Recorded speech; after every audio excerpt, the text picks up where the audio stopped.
सोचो, एक लड़की अपनी बहन के साथ खुश खुश जिंदगी जी रही हो और अचानक एक हादसा उसकी पूरी दुनिया बदल दे।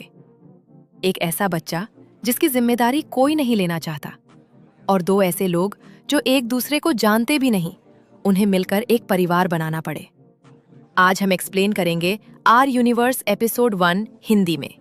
नमस्ते दोस्तों, वेलकम है आपका ड्रामा एक्सप्लेन वाली पर। एपिसोड 1 की शुरुआत में हम सन तेहंग को देखते हैं। वो समुद्र किनारे खड़ा है, उसके हाथ में कैमरा है। लहरें, हवा और आसमान, वो चुपचाप उनकी तस्वीरें ले रहा होता है। दूसरी तरफ हनजिन पार्ट टाइम डिलीवरी कर रही होती है। वो घर घर जाती है और फोन में अपने स्टेप्स भी काउंट कर रही होती है। तभी अचानक बारिश शुरू हो जाती है और वो भागकर एक कन्वीनियंस स्टोर में घुस जाती है। अंदर जाकर उसे पता चलता है कि 30% सेल चल रही है और वो खुश हो जाती है। वो फोन पर अपनी बहन हंजू से बात कर रही होती है, लेकिन तभी उसकी बड़ी बहन खुद वहीं आ जाती है। दोनों साथ साथ शॉपिंग करती हैं, हंसती हैं और फिर घर लौट आती हैं। घर पर दोनों साथ बैठकर खाना खाती हैं। हंजू कहती है, मुझे पता है तुमने एक और शिफ्ट ले रखी है, तुम भाग क्यों रही हो? तुम आराम से भी रह सकती हो, बस ग्रेजुएशन पर ध्यान दो। वैसे भी तुम्हारी बड़ी बहन अभी यंग है, मैं तुम्हें सपोर्ट करूंगी। ये सुनकर हंजिन हल्का सा मुस्कुरा देती है। तभी हंजू का फोन बजता है। हंजिन फोन उठाने जाती है, लेकिन उसकी नजर एक प्रपोजल रिंग पर पड़ जाती है और वो चुप हो जाती है। उसे याद आता है कि उसने पहले हंजू को एक आदमी के साथ देखा था। उसका नाम सन वजिन है, जो एक पुलिस इंस्पेक्टर है। हंजिन वजिन से मिलने जाती है और उसे बाहर बुला लेती है। हंजिन कहती है, मुझे पता है मेरी बहन आपको प्रपोज करना चाहती है, लेकिन वो कर नहीं पा रही। उसकी वजह मैं हूँ। जब तक मैं ग्रेजुएट नहीं हो जाती, वो कोई फैसला नहीं लेगी। फिर वो रुककर कहती है, लेकिन मैं आपको परमिशन देती हूँ, आप फैमिली मीटिंग की तैयारी कर सकते हैं। वजिन चुपचाप उसे देखता रहता है। अब सीन एक बार में शिफ्ट होता है। सन तेहंग वहां बैठा होता है। थोड़ा नशा, थोड़ी मस्ती चल रही होती हो। पास बैठी दो लड़कियां उसकी तारीफ करती हैं। तुम बहुत अच्छी फोटोज लेते हो। तभी उसका दोस्त और बॉस किम हेजुन आ जाता है। वो तेहंग के बारे में उल्टा सीधा बोलने लगता है। ऑर्फनेज में पला है, मैनर्स नहीं है। उसका असिस्टेंट भी उसे चिढ़ाता है और केकड़ा कहकर बुलाता है। तेहंग शांत रहता है, फिर धीरे से कहता है, जो भी हो ही आप हम पर ही डिपेंड करते हो। तेहंग अंदर से बहुत गुस्से में होता है, लेकिन कुछ नहीं करता। सुबह तेहंग सो रहा होता है, तभी फोन आता है। मूसेंग कहता है, कल आपने जो किया था कमाल था, मैं तो आपका फैन बन गया। तेहंग सोच में पड़ जाता है। उसे याद आता है, नशे में वो हेजुन के पास गया था, उसे गालियां दी थीं और कह दिया था कि अब वो वहां काम नहीं करेगा। उसने बार में सबके लिए खाना और अल्कोहल भी खरीद दी थी। अब घर पर बैठा वो लंबी रसीद देख रहा होता है। दूसरी तरफ हंजिन अपनी बहन और जीजा के साथ वेडिंग कपड़े देखने आई होती है। वो हंजू को देखकर कहती है, आप बहुत सुंदर लग रही हो। हंजू एक डिजाइनर बुक देखती है और उसकी नजर एक लाइट पर रुक जाती है। वो कहती है, ये लाइट बहुत अच्छी है। हंजिन ये सुन लेती है। बाद में हंजिन अकेली होती है। वो वही लाइट खरीदना चाहती है, लेकिन कीमत देखकर रुक जाती है। तभी उसकी बेस्ट फ्रेंड सेयन पीछे से आ जाती है और पूछती है, ऐसा मुंह क्यों बना रखा है? हंजिन कहती है, मेरी बहन ने पहली बार किसी चीज को पसंद किया है, मैं उसे गिफ्ट देना चाहती हूँ। सेयन देखती है और कहती है, मुझे पता है ये कौन सी लाइट है। हंजिन मुस्कुराती है, मुझे पता था तुम्हें पता होगा, लेकिन मेरे पास इतने पैसे नहीं हैं, किसी ऐप पर देख सकते हैं। दोनों सर्च करने लगती हैं। उधर तेहंग के घर की डोरबेल बजती है। बाहर मूसेंग और हेजुन खड़े होते हैं। दोनों उसे लेक्चर देते हैं। तुम्हें पता है रात को तुमने क्या किया? तेहंग कहता है, मुझे लोन चाहिए। हेजुन मना कर देता है। वे तेहंग का सामान देखने लगते हैं, कैमरा लेंस आदि, और कहते हैं, इन्हें बेच दो। तेहंग तुरंत बोल देता है, ये मेरे बच्चे हैं, मैं इन्हें नहीं बेच सकता। तभी एक बॉक्स मिलता है। उसमें एक पुराना कैमरा और एक फोटो होती है, जिसमें तेहंग एक आदमी के साथ खड़ा होता है। हेजुन पूछता है, तुम्हारा कोई बड़ा भाई है? तेहंग जवाब नहीं देता, बस कहता है, फोटो वापस रख दो। तभी उनकी नजर उस लाइट पर पड़ती है। मूसेंग कहता है, इसे बेच सकते हो। तेहंग उसकी फोटो खींचकर ऑनलाइन अपलोड कर देता है। उधर हंजिन और सेयन वही फोटो देख लेते। तेहंग बताने लगता है कि उसने इसे कैसे संभाल कर रखा है। हंजिन कहती है, ठीक है, मेरी फोटो ले लो। तेहंग कैमरा उठाता है और उसकी कई फोटो खींचता है। फिर पास आकर पूछता है, तो ले रही हो या नहीं? हंजिन हल्के से मुस्कुराती है, अब ये मेरी है। तेहंग कहता है, ठीक है, लेकिन पहले पेमेंट। हंजिन लाइट खींच लेती है लेकिन पेमेंट नहीं करती। दोनों में खींचतान शुरू हो जाती है। अचानक तेहंग का बैलेंस बिगड़ता है, वो गिरने वाला होता है। हंजिन उस पर गिर जाती है। लाइट भी नीचे गिरने ही वाली होती है लेकिन तेहंग एक हाथ से उसे पकड़ लेता है। वो तुरंत हंजिन को हटाता है और खुद संभल जाता है।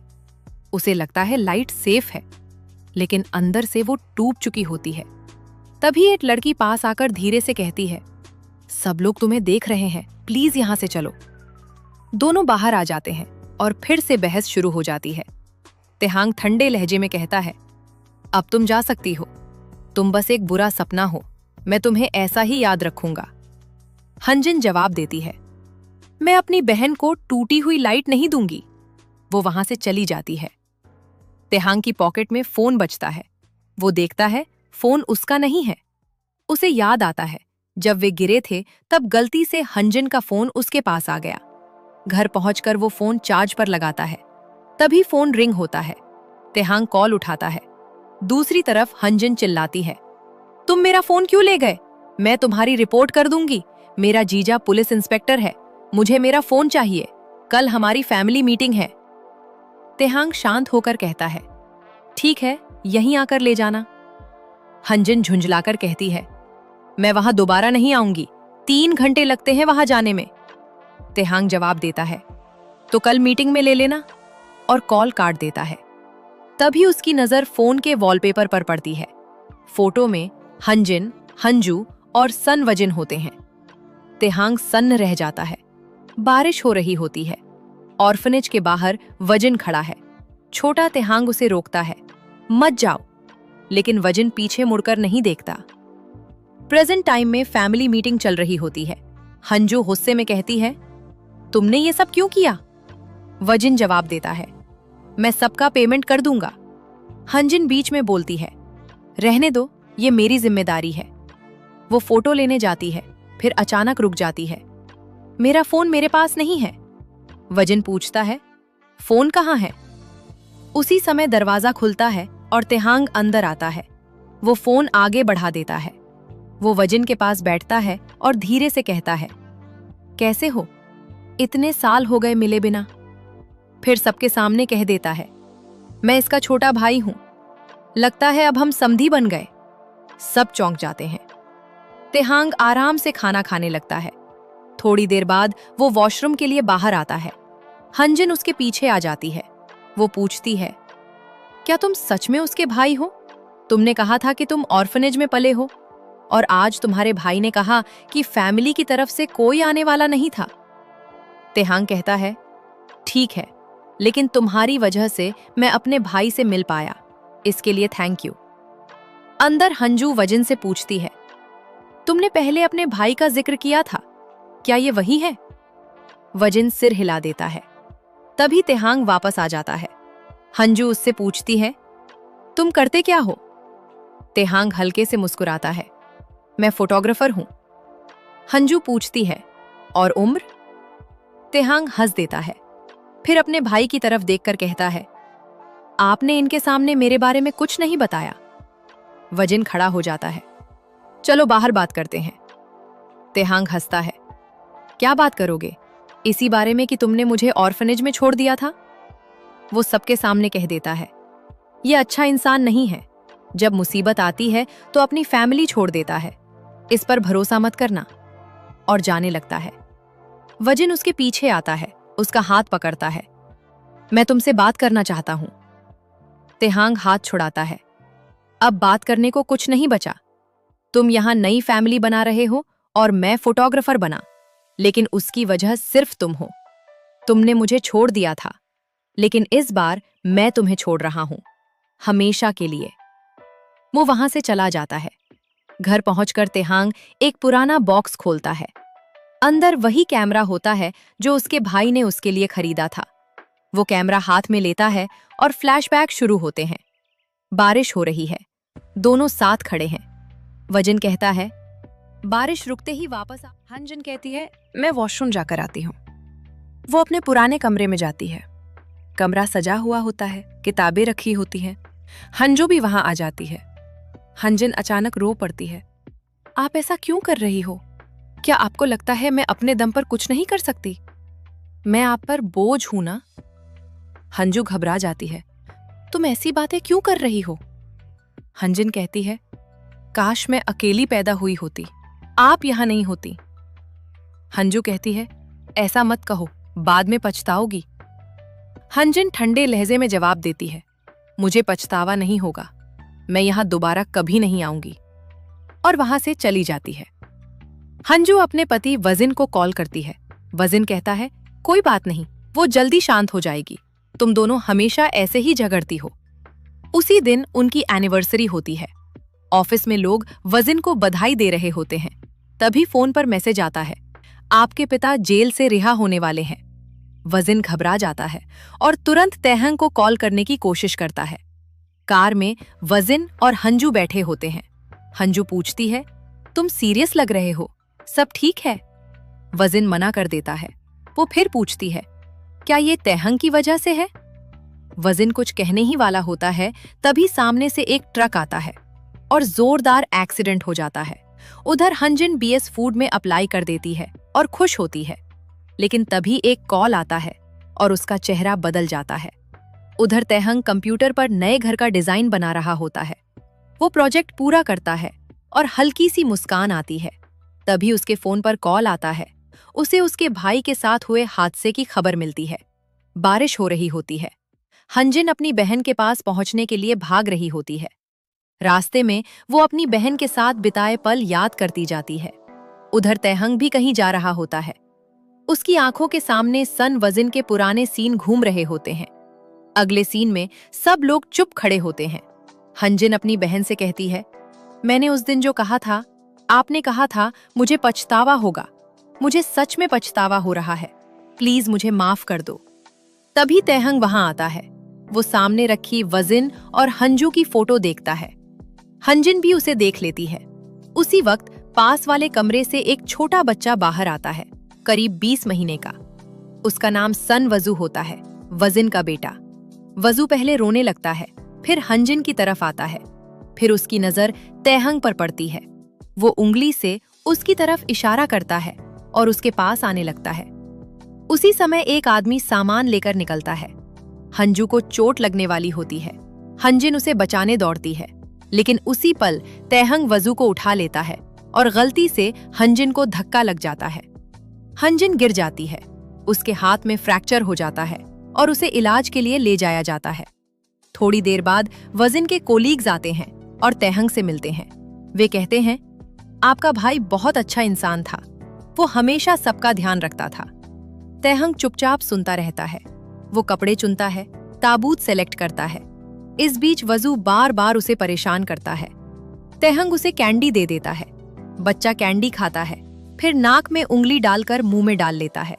तेहंग देख लेता है, तुम ये क्या कर रहे हो? वजू उसकी तरफ आता है। तेहंग झुंझुलाकर कहता है, मेरे पास मत आओ, तुम गंदे हो। लेकिन मजबूरी में उसे वजू को उठाना पड़ता है और वजू उसके कपड़ों पर उल्टी कर देता है। वॉशरूम में तेहंग अपने कपड़े साफ करते हुए खुद से कहता है, मैं यहाँ कर ही क्या रहा हूँ? बाहर वजू बेबी टब में बैठा होता है। लोग आपस में बातें करने लगते हैं। देखो कैसे बच्चे की देखभाल कर रहा है। तभी हंजन वहां आती है। उसका हाथ प्लास्टर में होता है। तेहंग पूछता है, अब ठीक हो? हंजन कहती है, फ्रैक्चर है, 2 हफ्ते लगेंगे। वो वजू को उठाने की कोशिश करती है, लेकिन दर्द की वजह से रुक जाती है। तेहंग तब उठाकर आगे बढ़ जाता है। तभी सेन भागते हुए आती है और हंजन को गले लगा लेती है। हंजन की आंखें भर आती हैं। मुझे लगा था मुझे सब कुछ अकेले करना पड़ेगा, लेकिन ऐसा नहीं है। सब लोग जाने की तैयारी कर रहे होते हैं। तभी एक आदमी आगे आता है और पूछता है, बच्चे को कौन पालेगा? तेहंग ठंडे लहजे में कहता है, मेरे भाई ने मुझे सालों पहले छोड़ दिया था। अब मेरा इन सब से कोई लेना देना नहीं है। मैं बच्चे को नहीं पालूंगा। वो वहां से चला जाता है। हंजिन आगे आती है, शांत लेकिन पक्के लहजे में कहती है, मैं पालूंगी। वो वजू को गोद में लेती है और बाहर निकलती है। एक हाथ में सामान होता है, दूसरे हाथ में दर्द। तभी तेहांग उसके पास आता है। बिना कुछ कहे उसका सामान उठा लेता है और टैक्सी में रख देता है। फिर हंजिन के पास आकर कहता है, अपना ख्याल रखना, बच्चे की अच्छे से परवरिश करना। अब हम दोबारा नहीं मिलेंगे। वो वजू को कैंडी देता है और बिना पीछे देखे वहां से चला जाता है। हंजिन उसे जाते हुए देखती रहती है और यहीं खत्म होती है आर यूनिवर्स एपिसोड 1 की कहानी। अब क्या तेहांग सच में इस बच्चे से दूर रह पाएगा? और क्या हंजिन अकेले उसकी जिम्मेदारी संभाल पाएगी? जानने के लिए मिलते हैं अगले एपिसोड में। अगर वीडियो पसंद आया हो तो लाइक करें, चैनल को सब्सक्राइब करें और बेल आइकन जरूर दबाएं।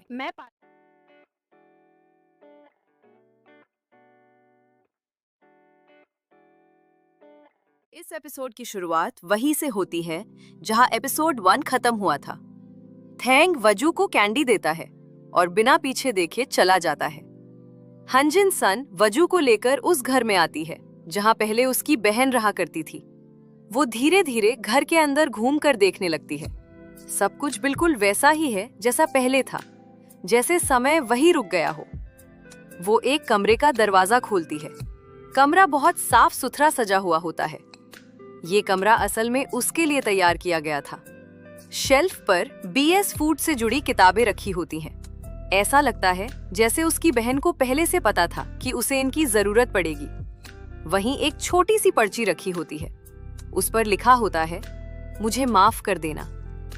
हंजिन उस पर्ची को हाथ में लेकर रुक जाती है। उसे याद आता है उसने अपनी बहन से कितनी रूखे तरीके से बात की थी।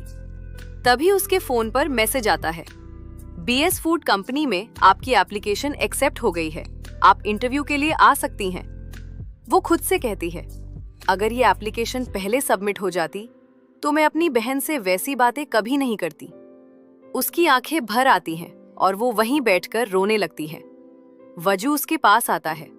वो भी अपनी माँ को याद करके रो रहा होता है। हंजिन उसे सीने से लगा लेती है। दूसरी तरफ सीन थैंग पर शिफ्ट होता है। थैंग अपने दोस्त किम हीजुन के पास आता है। वो कैजुअली कहता है, चलो आज अल्कोहल पीते हैं, मुझे नया अपार्टमेंट मिल गया है। हीजुन उसे ध्यान से देखता है। उसे समझ आ जाता है कि बात सिर्फ अपार्टमेंट की नहीं है। वो कहता है, पिछली बार भी फैमिली मीटिंग से आकर तुमने शराब पी थी, इस बार भी कुछ हुआ है, मुझसे शेयर कर सकते हो? थैंग कुछ सेकंड चुप रहता है, फिर धीरे से कहता है, मैं अभी फ्यूनरल से आ रहा हूँ। मेरे भाई की डेथ हो गई है और उसका एक बच्चा भी है। वो आगे बोलता है, सब लोग कह रहे थे कि वो बहुत अच्छा इंसान था, लेकिन मुझे नहीं पता वो असल में कैसा था। हीजुन पूछता है, तुम ठीक हो? थैंग तुरंत बोल देता है, ठीक न होने जैसी कोई बात नहीं है। मैं कई सालों से उससे नहीं मिला था, मुझे उससे कोई मतलब नहीं है। फिर वो रुकता है और कहता है, लेकिन एक बात है जो मुझे परेशान कर रही है। उसे याद आता है वो ऑफिस में काम कर रहा था, तभी उसके भाई का कॉल आया था। उसने कॉल पिक नहीं किया। कुछ देर बाद मैसेज आया था, मैं तुमसे मिलना चाहता हूँ, एक जरूरी बात बतानी है। थैंग धीमी आवाज में कहता है, मरने से पहले उसने मुझे कॉल किया था और मुझे नहीं पता वो जरूरी बात क्या थी। वो चुप हो जाता है। अगली सुबह हंजिन वजू के लिए खाना बनाने की कोशिश करती है। वो किचन में खड़ी होती है। उसे समझ नहीं आता बच्चे को क्या खिलाना चाहिए। वो बार बार कोशिश करती है, सब्जी काटती है, कुछ उबालती है, कुछ गिरा देती है। थोड़ी ही देर में पूरी किचन बिखर जाती है। आखिरकार जैसे तैसे खाना तैयार हो जाता है। वो वजू को बुलाती है, उसे चम्मच से खाना खिलाने की कोशिश करती है, लेकिन वजू मुंह बंद कर लेता है। वो दोबारा कोशिश करती है। इस बार वजू खाना मुंह में लेते ही उल्टी कर देता है। हंजिन घबरा जाती है। उसी समय पीछे से दरवाजा खुलता है। उसकी दोस्त सैन अंदर आती है। घर का हाल देखकर हैरान हो जाती है। वो कहती है, ये सब क्या है? क्या तुम यहाँ हमेशा के लिए रहने वाली हो? घर तो पूरा तबाह कर दिया है। फिर मुस्कुराकर बोलती है, मैं हेल्प कर सकती हूँ, जो चाहिए बोलो। मैं रोबोट जैसी हूँ, बटन दबाओ, काम चालू। हंजिन थकी हुई आवाज में कहती है, ठीक है, ये कर दो। कुछ देर बाद सेन उसके बाल बांध रही होती है। हंजिन बताती है, मेरी बीएस फूड की एप्लीकेशन एक्सेप्ट हो गई है। मुझे इंटरव्यू देने जाना होगा। अगर जॉब मिल गई तो मैं वजू की परवरिश कर पाऊंगी।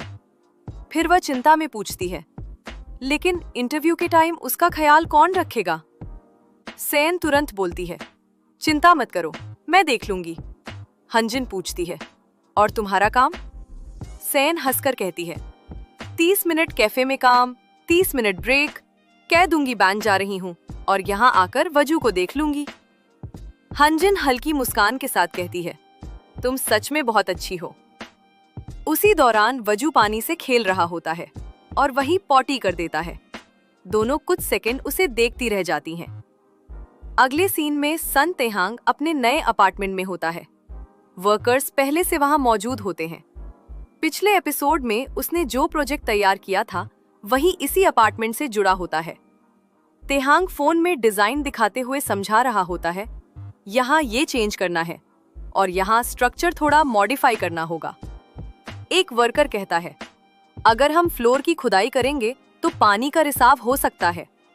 तेहांग बिना सोचे जवाब देता है, कुछ नहीं होगा, पैसे ज्यादा ले लो, बस काम सही करो।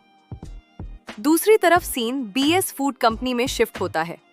टीम लीडर पार्क यून सियांग किचन में खाना बना रहा होता है।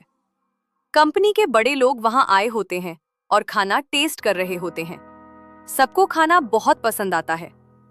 तेहांग ओनर से कहता है, मैंने अपना प्रोजेक्ट तैयार कर लिया है, अगर आप चाहें तो दिखा सकता हूँ।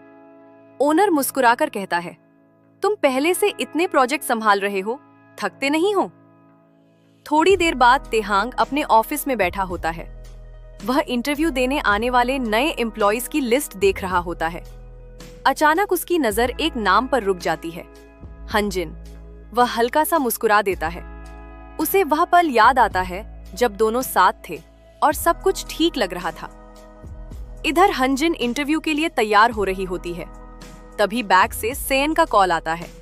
हंजिन पूछती है, तुम कब आ रही हो? सेन परेशान होकर कहती है, मैं नहीं आ पाऊंगी। टीम लीडर ने मुझे पूसन भेज दिया है। अब क्या करूं? रिजाइन कर दूं या माँ को बुला लूं बच्चे को देखने के लिए?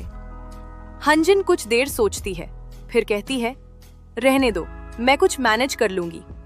कॉल कट हो जाता है। हंजिन पड़ोसियों के पास जाती है, हेल्प मांगती है, लेकिन वे मना कर देते हैं। हमारे रिश्तेदार आने वाले हैं। वह अपनी कई फ्रेंड्स को कॉल करती है, लेकिन कोई भी उपलब्ध नहीं होता। वह परेशान हो जाती है।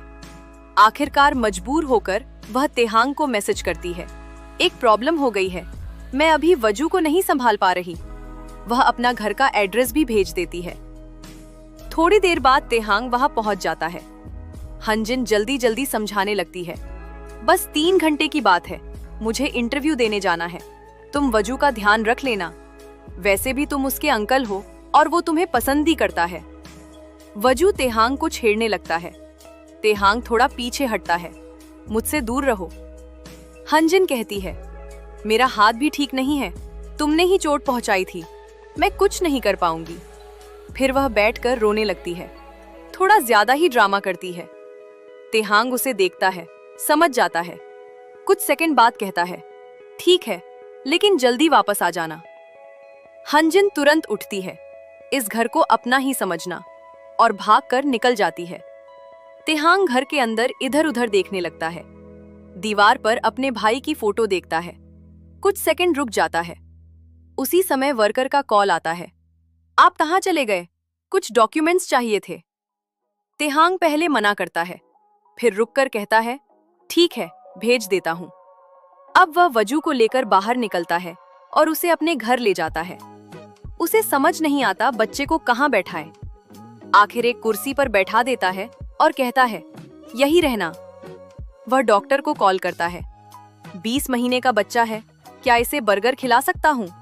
डॉक्टर हंसकर कहता है, थोड़ा सा दे सकते हो। तेहांग बर्गर का छोटा टुकड़ा तोड़कर वजू को खिलाता है, फिर खुद भी खाना खाने लगता है। कुछ देर बाद देखता है, वजू घर का सामान बिखेर रहा है, उसका ब्लैंकेट भी खराब कर देता है। तेहाम चिल्ला पड़ता है, फिर उसे बाहर लेकर जाता है। हंजिन को कॉल करता है, लेकिन वह फोन नहीं उठाती। तभी उसका फोन हाथ से फिसलकर सड़क पर गिर जाता है। एक गाड़ी गुजरती है, फोन टूट जाता है। उधर हंजिन इंटरव्यू देकर बाहर आती है। कई एम्प्लॉइज एक दिशा में देख रहे होते हैं, वह भी उधर देखती है। वह वजू होता है। उसी समय तैंग वहां पहुंचता है और कैजुअली बोल देता है, बेबी तुम कैसी हो, इंटरव्यू कैसा रहा? तैंग मन ही मन सोचता है, मैं तो बर्बाद हो गया, अब तुम्हें भी नहीं छोड़ूंगा। हंजिन उसे एक तरफ ले जाकर गुस्से में मारती है, तुम मुझे बेबी क्यों कह रहे थे? तैंग उसके हाथ को देखता है, तुमने कहा था हाथ में मोच है, लेकिन ये तो ठीक लग रहा है, तुम नाटक कर रही थी। हंजिन जल्दी से बहाना बनाती है, मैंने बस प्लास्टर उतार दिया था। वह गुस्से में पूछती है, मैं इंटरव्यू देने आई थी और तुमने बच्चे की देखभाल कैसे की? तुम उसके अंकल हो? तैंग तुरंत बोलता है, मैं उसका अंकल नहीं हूं, ये बात बार बार मत कहो। दोनों नीचे देखते हैं, वजू वहां नहीं होता। पास में पानी के फव्वारे चल रहे होते हैं, वजू वही खेल रहा होता है। दोनों घबरा कर दौड़ते हैं। आखिरकार दोनों अंदर जाकर उसे पकड़कर बाहर लाते हैं। तैंग गुस्से में कह देता है, मैं दोबारा तुमसे कभी नहीं मिलूंगा, और वहां से चला जाता है। हंजिन घर वापस आती है। वह वजू को नहलाती है और खुद से बोलती है, तुमने उसके घर में क्या कर दिया था? वो इतना गुस्से में क्यों था? दूसरी तरफ तैंग अपने घर पर सोने की तैयारी करता है। बिस्तर पर लेटते हुए कहता है, बिना बच्चे के सोना वाकई बहुत अच्छा लगता है। सुबह वह रनिंग के लिए निकलता है। तभी वर्कर का कॉल आता है, आपके घर में पानी का रिसाव हो गया है। मैंने पहले ही कहा था, काम रिस्की है, लेकिन आपने मेरी बात नहीं मानी। तैंग तुरंत घर पहुंचता है। छत से पानी टपक रहा होता है। वह पूछता है, अब क्या करें? वर्कर जवाब देता है, इसे ठीक होने में कम से कम 1 महीना लगेगा। तैंग परेशान हो जाता है। सारा सामान पहले ही ऑर्डर कर चुका होता है, अब समझ नहीं आता कहाँ रखे। वह अपने कई दोस्तों को कॉल करता है, लेकिन कोई रहने के लिए तैयार नहीं होता। तैंग खुद से कहता है, कुछ भी हो जाए मैं हंजिन के पास नहीं जाऊंगा। उधर हंजिन सो रही होती है। बाहर शोर सुनकर उठती है। वह बाहर आती है। एक ट्रक खड़ा होता है और उसमें सामान भरा होता है। पड़ोसी बातें कर रहे होते हैं। लगता है नया किराएदार आया है।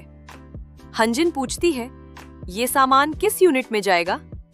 वर्कर बताते हैं। वह चौंक जाती है, ये यूनिट तो मेरी है। उसी समय तैंग वहां आता है। हल्की सी स्माइल देता है, हाय, सारा सामान घर के अंदर लाया जाता है।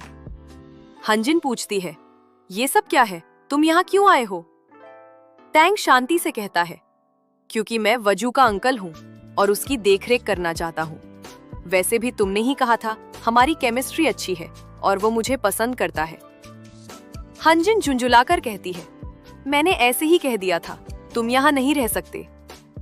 तैंग जवाब देता है, ठीक है, नहीं रहूंगा, लेकिन उसके बदले पैसे दे दो। वह नुकसान दिखाता है, टूटा फोन, घर की बर्बादी, नया अपार्टमेंट लीकेज। फिर पूछता है, क्या तुम ये सब दे पाओगी? अगर नहीं तो मुझे यहाँ 1 महीना रहने दो। हंजिन कहती है, ये पॉसिबल नहीं है, तुम लड़के हो और मैं लड़की।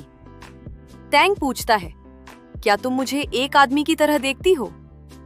हंजिन तुरंत मना कर देती है, नहीं, तुम मेरे टाइप के भी नहीं हो। तैंग हंसता है, अगर ऐसा है तो फिर दिक्कत क्या है? वह वजू के पास जाता है, अगर तुम्हारे अंकल यहाँ रहे तो? वजू खुशी से हामी भर देता है। टैंग अपना सामान सेट करने लगता है। हंजिन वहीं बैठी रहती है। उसे पता ही नहीं चलता कब उसे नींद आ जाती है। सुबह हंजिन की आंख खुलती है। वो इधर उधर देखती है। टैंग पहले ही उठ चुका होता है। वो खाना बना चुका होता है और वजू को खिला रहा होता है। हंजिन पूरा घर देखती है। सब कुछ साफ सुथरा होता है। घर चमक रहा होता है। नीचे देखती है। टैंग वजू के साथ खेल रहा होता है। उसी समय उसके फोन पर मैसेज आता है, आपका सिलेक्शन बीएस फूड कंपनी में हो गया है। हंजिन खुश हो जाती है और तैंग को बताती है। तैंग मुस्कुराकर कहता है, तो सेलिब्रेट करने का टाइम है। अपनी फ्रेंड के पास जाओ, एंजॉय करो, बच्चे की चिंता मत करो, मैं वजू के साथ रहूंगा। हंजिन सेन के पास जाती है, दोनों सेलिब्रेट करती हैं।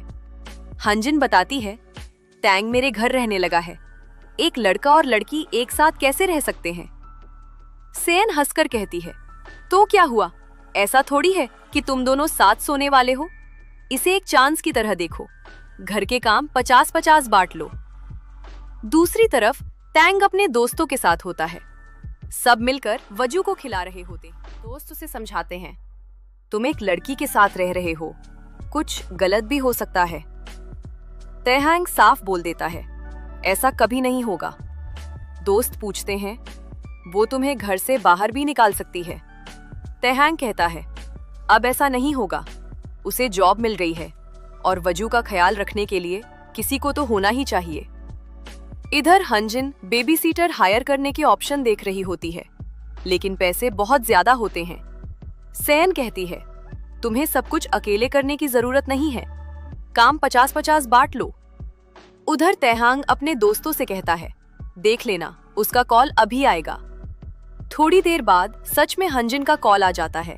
वो कहती है, चलो बैठकर बात करते हैं। दोनों घर में बैठते हैं। हंजिन सीधे कहती है, ठीक है, तुम यहाँ रह सकते हो, लेकिन कुछ कंडीशंस होंगी। वो एक एग्रीमेंट पेपर आगे बढ़ाती है, घर और बच्चे की सारी जिम्मेदारियां बराबर, डायपर, सफाई, बिजली बिल, वाईफाई, बाकी खर्च सब 50-50। तैहांग चुपचाप सुनता है और हामी भर देता है। हंजिन थोड़ा हल्का महसूस करती है। वजू बीच में दोनों को देख रहा होता है और यहीं एपिसोड 2 खत्म हो जाता है। मिलते हैं इसके अगले एपिसोड 3 में। तब तक के लिए चैनल सब्सक्राइब करें और बेल आइकन दबाना मत भूलिए। एपिसोड 3 की शुरुआत होती है जब दोनों रूममेट एग्रीमेंट पर साइन कर देते हैं। अब ऑफिशियली दोनों एक ही घर में रहने वाले होते हैं, लेकिन माहौल अभी भी अजीब और असहज है। तायोंग एक कमरे को देखकर कहता है कि वो यही रहेगा। हंजन तुरंत मना कर देती है, जैसे उसे अपनी पर्सनल स्पेस की बहुत चिंता हो। थोड़ी देर बाद वो मान जाती है, लेकिन साफ शब्दों में कहती है कि कमरे की किसी भी चीज को हाथ मत लगाना। तायोंग जवाब देता है कि वो तो पहले ही अपना सामान अंदर रख चुका है और उल्टा उसे ही समझाने लगता है, अगर अंदर आना हो तो पहले नॉक करना। दोनों एक दूसरे से दूरी बनाकर रखना चाहते हैं। फिर हम देखते हैं कि दोनों ने पहले एक दूसरे के नंबर रिश्तों वाले नाम से सेव किए हुए थे, लेकिन अब बदलकर टेम्पररी हाउसिंग और हेल्पर कर देते हैं। यानी रिश्ता खत्म, सिर्फ मजबूरी बची। हंजन फिर दरवाजा नॉक करती है और कहती है, सिर्फ 1 महीना, उसके बाद चले जाना। तायोंग कहता है उसे पता है। हंजन पूछती है, मैं जॉब पर जाऊंगी, तब बच्चे को कौन संभालेगा? तुम्हारे पास कोई काम नहीं है क्या? अगले सीन में तायोंग अपने बॉस से छुट्टी मांगता है। कहता है उसे 1 महीने के लिए बच्चे की देखभाल करनी है, भले बच्चा उसका नहीं है। बॉस पहले मना कर देता है। तायोंग याद दिलाता है कि उसने 3 साल में कभी छुट्टी नहीं ली और कंपनी के लिए बहुत काम किया है। आखिर बॉस मान जाता है और पैटर्निटी लीव दे देता है, लेकिन एक शर्त पर। उसे कैमरे से फोटो शूट करना होगा, जबकि तायोंग को कैमरा से नफरत है। तायोंग होटल में फोटो खींचने पहुंचता है। यहीं एक नया कैरेक्टर आता है, वीजंग, फिल्म प्लूटो की सीईओ और फोटोग्राफर। उसका मैनेजर मूसंग एक आर्टिकल दिखाता है, लेकिन वो सीरियस नहीं होती, बल्कि कहती है फोटो अच्छी नहीं है। मूसंग शिकायत करता है कि उसे एक असिस्टेंट चाहिए। तभी वह तायोंग की फोटो देख लेता है और उससे काम करने का ऑफर देता है। उधर घर पर हंजन बच्चे से बात करती है, कल से उसकी जॉब शुरू है, शरारत मत करना। वह तायोंग को एक किताब देती है और कहती है बच्चे को पढ़ाना होगा। तायोंग कहता है एग्रीमेंट में ऐसा नहीं था, लेकिन वह मजबूर कर देती है। सुबह वह जॉब पर जाती है और तायोंग को बार बार अपडेट देने को कहती है। तायोंग बच्चे की फोटो भेजता रहता है और वह खुश होती है। शाम को तायोंग नहाने की तैयारी कर रहा होता है। वह यूजू से कहता है यहीं खेलना, बुआ आने वाली है। लेकिन तभी बॉयलर खराब हो जाता है और गर्म पानी आना बंद हो जाता है। तायोंग ठंडे पानी से नहाना नहीं चाहता, इसलिए आधे कपड़ों में बाहर निकलता है और उसी वक्त हंजन घर आ जाती है। वह उसे देखकर जोर से चिल्ला पड़ती है। तायोंग समझाता है कि गर्म पानी नहीं आ रहा था। अब दोनों मिलकर बॉयलर चेक करते हैं।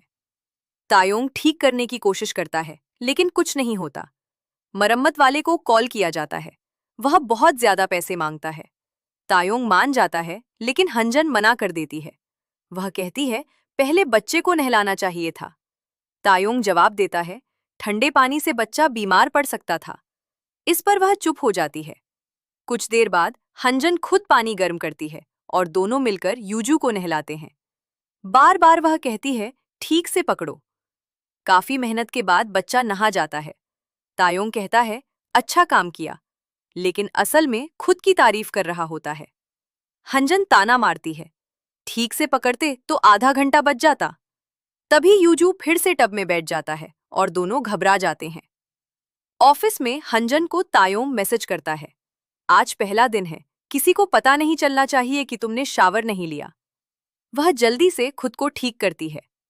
ऑफिस में गजंग उसे काम समझाता है, लेकिन वह पहले ही सब कर चुकी होती है। वह इम्प्रेस हो जाता है। फिर उसे याद आता है, वही लड़की ना जिसके पास एक आदमी हनी चिल्ला रहा था।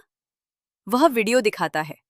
हंजन परेशान हो जाती है और अपनी दोस्त से बात करती है। वीडियो में तायोंग के डिंपल देखकर वह चिढ़ जाती है। कहती है, इसे खोद देना चाहिए। उधर तायोंग बॉयलर ठीक करने की कोशिश करता है, लेकिन टूल्स नहीं होते। वह पड़ोसी डसी से मदद मांगता है। डसी खुद को मिस्त्री बताकर बॉयलर खोल देता है, वायर काट देता है और शॉर्ट सर्किट हो जाता है। तायोंग समय रहते बिजली बंद कर देता है, लेकिन डसी भाग जाता है। तायोंग घबरा जाता है, अगर हंजन को पता चला तो वह मार डालेगी। शाम को हंजन घर लौटती है और बॉयलर को देखकर चौंक जाती है। कल तक लाइट आ रही थी, आज बिल्कुल बंद है। वह तायोंग से पूछती है, तुमने कुछ किया है क्या? तायोंग तुरंत मना कर देता है। हंजन कहती है, लैंडलॉर्ड को कॉल करते हैं, लेकिन कॉल नहीं उठता। तायोंग बोलता है, मैसेज कर दो। वह मैसेज लिखने लगती है। तायोंग फोन छीनकर लिख देता है, मेरी वाइफ कई दिन से नहाई नहीं है, जल्दी ठीक करिए। हंजन चिल्ला पड़ती है, फोन छीनती है और गलती से इमोजी भेज जाती है। वह और ज्यादा गुस्सा हो जाती है। दोनों लॉन्ड्री में कपड़े धोने जाते हैं। हंजन फिर वही वायरल वीडियो देखती है, जिसमें तायोंग ऑफिस में आकर हनी चिल्लाया था। ऑफिस ग्रुप चैट में लोग बात कर रहे होते हैं, उस लड़की का पति आया था। हंजन गुस्सा होकर तायोंग को दिखाती है, तुमने मेरी इमेज खराब कर दी।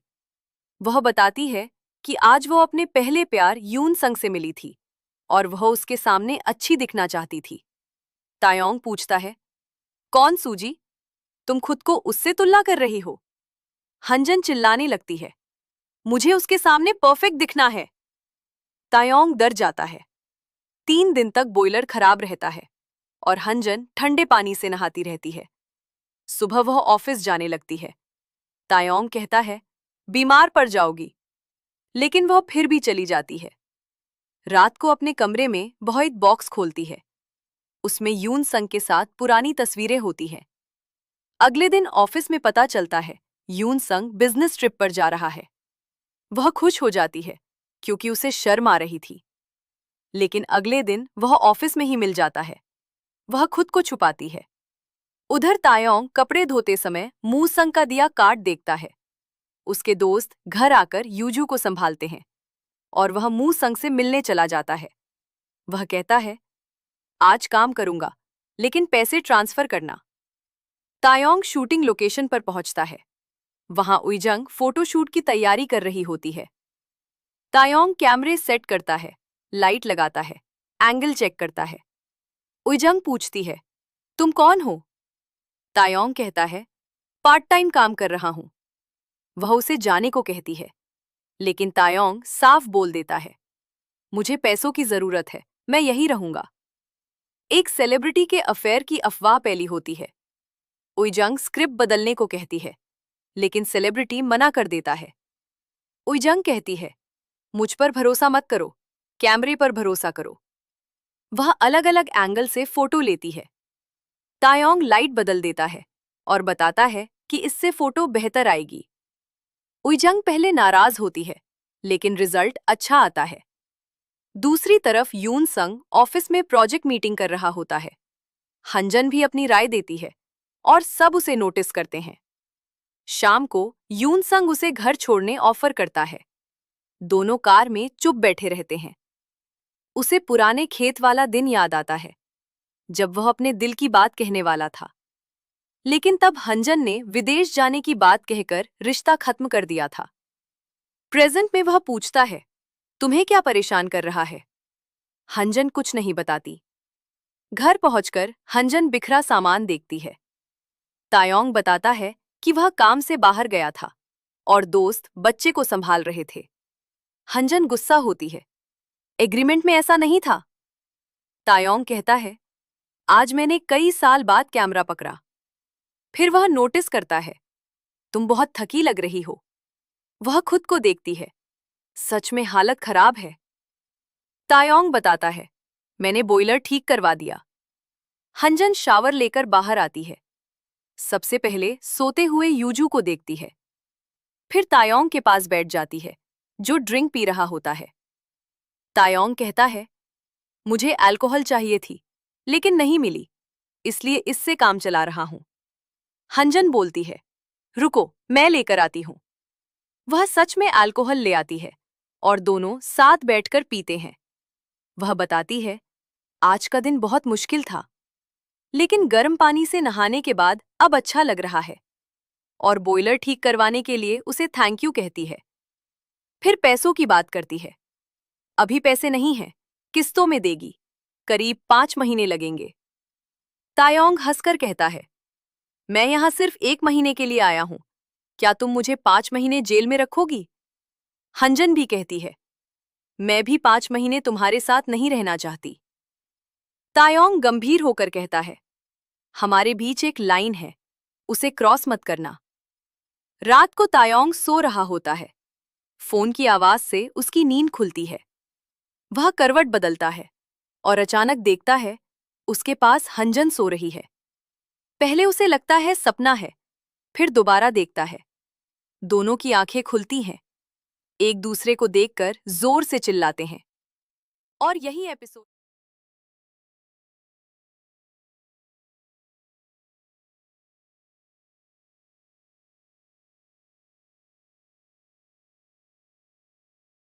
एपिसोड 3 की शुरुआत होती है जब दोनों रूममेट एग्रीमेंट पर साइन कर देते हैं। अब ऑफिशियली दोनों एक ही घर में रहने वाले होते हैं, लेकिन माहौल अभी भी अजीब और असहज है। तायोंग एक कमरे को देखकर कहता है कि वो यही रहेगा। हंजन तुरंत मना कर देती है, जैसे उसे अपनी पर्सनल स्पेस की बहुत चिंता हो। थोड़ी देर बाद वो मान जाती है, लेकिन साफ शब्दों में कहती है कि कमरे की किसी भी चीज को हाथ मत लगाना। तायोंग जवाब देता है कि वो तो पहले ही अपना सामान अंदर रख चुका है और उल्टा उसे ही समझाने लगता है, अगर अंदर आना हो तो पहले नॉक करना। दोनों एक दूसरे से दूरी बनाकर रखना चाहते हैं। फिर हम देखते हैं कि दोनों ने पहले एक दूसरे के नंबर रिश्तों वाले नाम से सेव किए हुए थे, लेकिन अब बदलकर टेम्पररी हाउसिंग और हेल्पर कर देते हैं। यानी रिश्ता खत्म, सिर्फ मजबूरी बची।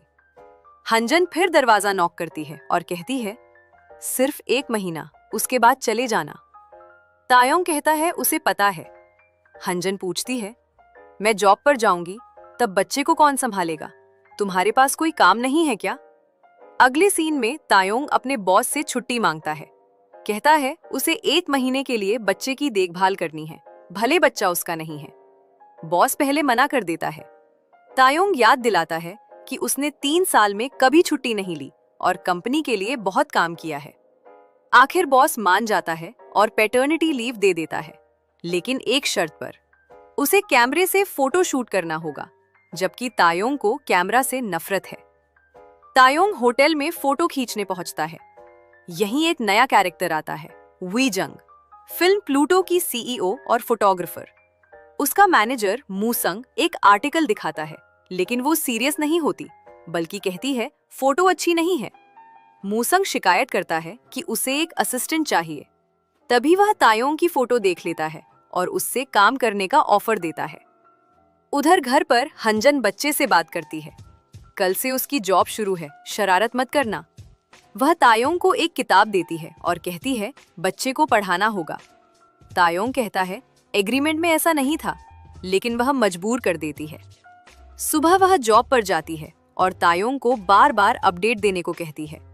तायोंग बच्चे की फोटो भेजता रहता है और वह खुश होती है।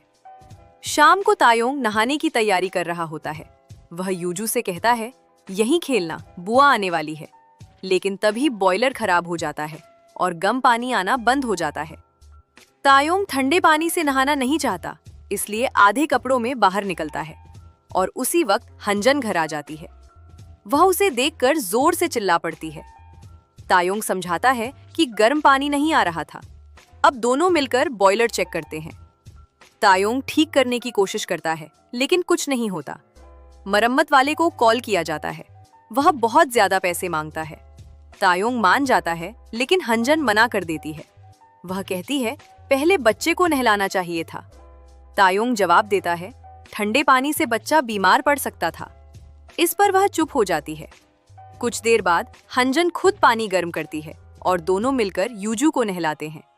बार बार वह कहती है ठीक से पकड़ो। काफी मेहनत के बाद बच्चा नहा जाता है। तायोंग कहता है अच्छा काम किया, लेकिन असल में खुद की तारीफ कर रहा होता है। हंजन ताना मारती है ठीक से पकड़ते तो आधा घंटा बच जाता। तभी यूजू फिर से टब में बैठ जाता है और दोनों घबरा जाते हैं। ऑफिस में हंजन को तायोंग मैसेज करता है आज पहला दिन है, किसी को पता नहीं चलना चाहिए कि तुमने शावर नहीं लिया। वह जल्दी से खुद को ठीक करती है। ऑफिस में गजंग उसे काम समझाता है, लेकिन वह पहले ही सब कर चुकी होती है। वह इम्प्रेस हो जाता है। फिर उसे याद आता है वही लड़की ना जिसके पास एक आदमी हनी चिल्ला रहा था। वह वीडियो दिखाता है। हंजन परेशान हो जाती है और अपनी दोस्त से बात करती है। वीडियो में तायोंग के डिंपल देखकर वह चिढ़ जाती है। कहती है इसे खोद देना चाहिए। उधर तायोंग बॉयलर ठीक करने की कोशिश करता है, लेकिन टूल्स नहीं होते। वह पड़ोसी डसी से मदद मांगता है। डसी खुद को मिस्त्री बताकर बॉयलर खोल देता है, वायर काट देता है और शॉर्ट सर्किट हो जाता है। तायोंग समय रहते बिजली बंद कर देता है, लेकिन डसी भाग जाता है। तायोंग घबरा जाता है, अगर हंजन को पता चला तो वह मार डालेगी। शाम को हंजन घर लौटती है और बॉयलर को देखकर चौंक जाती है। कल तक लाइट आ रही थी, आज बिल्कुल बंद है। वह तायोंग से पूछती है तुमने कुछ किया है क्या? तायोंग तुरंत मना कर देता है। हंजन कहती है लैंडलॉर्ड को कॉल करते हैं, लेकिन कॉल नहीं उठता। तायोंग बोलता है मैसेज कर दो। वह मैसेज लिखने लगती है। तायोंग फोन छीनकर लिख देता है मेरी वाइफ कई दिन से नहाई नहीं है, जल्दी ठीक करिए। हंजन चिल्ला पड़ती है, फोन छीनती है और गलती से इमोजी भेज जाती है। वह और ज्यादा गुस्सा हो जाती है। दोनों लॉन्ड्री में कपड़े धोने जाते हैं। हंजन फिर वही वायरल वीडियो देखती है जिसमें तायोंग ऑफिस में आकर हनी चिल्लाया था। ऑफिस ग्रुप चैट में लोग बात कर रहे होते हैं। उस लड़की का पति आया था। हंजन गुस्सा होकर तायोंग को दिखाती है तुमने मेरी इमेज खराब कर दी। वह बताती है कि आज वो अपने पहले प्यार यून संग से मिली थी और वह उसके सामने अच्छी दिखना चाहती थी। तायोंग पूछता है कौन सूजी, तुम खुद को उससे तुलना कर रही हो? हंजन चिल्लाने लगती है मुझे उसके सामने परफेक्ट दिखना है। तायोंग डर जाता है। 3 दिन तक बॉयलर खराब रहता है और हंजन ठंडे पानी से नहाती रहती है। सुबह वह ऑफिस जाने लगती है। तायोंग कहता है बीमार पड़ जाओगी, लेकिन वह फिर भी चली जाती है। रात को अपने कमरे में वह एक बॉक्स खोलती है। उसमें यून संग के साथ पुरानी तस्वीरें होती हैं। अगले दिन ऑफिस में पता चलता है यून संग बिजनेस ट्रिप पर जा रहा है। वह खुश हो जाती है क्योंकि उसे शर्म आ रही थी, लेकिन अगले दिन वह ऑफिस में ही मिल जाता है। वह खुद को छुपाती है। उधर तायोंग कपड़े धोते समय मूस संग का दिया काट देखता है। उसके दोस्त घर आकर यूजू को संभालते हैं और वह मूस संग से मिलने चला जाता है। वह कहता है आज काम करूंगा, लेकिन पैसे ट्रांसफर करना। तायोंग शूटिंग लोकेशन पर पहुंचता है। वहां उइजंग फोटोशूट की तैयारी कर रही होती है। तायोंग कैमरे सेट करता है, लाइट लगाता है, एंगल चेक करता है। उइजंग पूछती है, तुम कौन हो? तायोंग कहता है, पार्ट टाइम काम कर रहा हूं। वह उसे जाने को कहती है, लेकिन तायोंग साफ बोल देता है, मुझे पैसों की जरूरत है, मैं यहीं रहूंगा। एक सेलिब्रिटी के अफेयर की अफवाह फैली होती है। उइजंग स्क्रिप्ट बदलने को कहती है, लेकिन सेलिब्रिटी मना कर देता है। उइजंग कहती है, मुझ पर भरोसा मत करो, कैमरे पर भरोसा करो। वह अलग अलग एंगल से फोटो लेती है। तायोंग लाइट बदल देता है और बताता है कि इससे फोटो बेहतर आएगी। उइजंग पहले नाराज होती है, लेकिन रिजल्ट अच्छा आता है। दूसरी तरफ यून संग ऑफिस में प्रोजेक्ट मीटिंग कर रहा होता है। हंजन भी अपनी राय देती है और सब उसे नोटिस करते हैं। शाम को यून संग उसे घर छोड़ने ऑफर करता है। दोनों कार में चुप बैठे रहते हैं। उसे पुराने खेत वाला दिन याद आता है, जब वह अपने दिल की बात कहने वाला था। लेकिन तब हंजन ने विदेश जाने की बात कहकर रिश्ता खत्म कर दिया था। प्रेजेंट में वह पूछता है, तुम्हें क्या परेशान कर रहा है? हंजन कुछ नहीं बताती। घर पहुंचकर हंजन बिखरा सामान देखती है। तायोंग बताता है कि वह काम से बाहर गया था और दोस्त बच्चे को संभाल रहे थे। हंजन गुस्सा होती है, एग्रीमेंट में ऐसा नहीं था। तायोंग कहता है, आज मैंने कई साल बाद कैमरा पकड़ा। फिर वह नोटिस करता है, तुम बहुत थकी लग रही हो। वह खुद को देखती है, सच में हालत खराब है। तायोंग बताता है, मैंने बॉयलर ठीक करवा दिया। हंजन शावर लेकर बाहर आती है। सबसे पहले सोते हुए यूजू को देखती है। फिर तायोंग के पास बैठ जाती है, जो ड्रिंक पी रहा होता है। तायोंग कहता है, मुझे अल्कोहल चाहिए थी, लेकिन नहीं मिली, इसलिए इससे काम चला रहा हूं। हंजन बोलती है, रुको, मैं लेकर आती हूं। वह सच में अल्कोहल ले आती है और दोनों साथ बैठकर पीते हैं। वह बताती है, आज का दिन बहुत मुश्किल था, लेकिन गर्म पानी से नहाने के बाद अब अच्छा लग रहा है। और बॉयलर ठीक करवाने के लिए उसे थैंक यू कहती है। फिर पैसों की बात करती है। अभी पैसे नहीं हैं, किस्तों में देगी, करीब 5 महीने लगेंगे।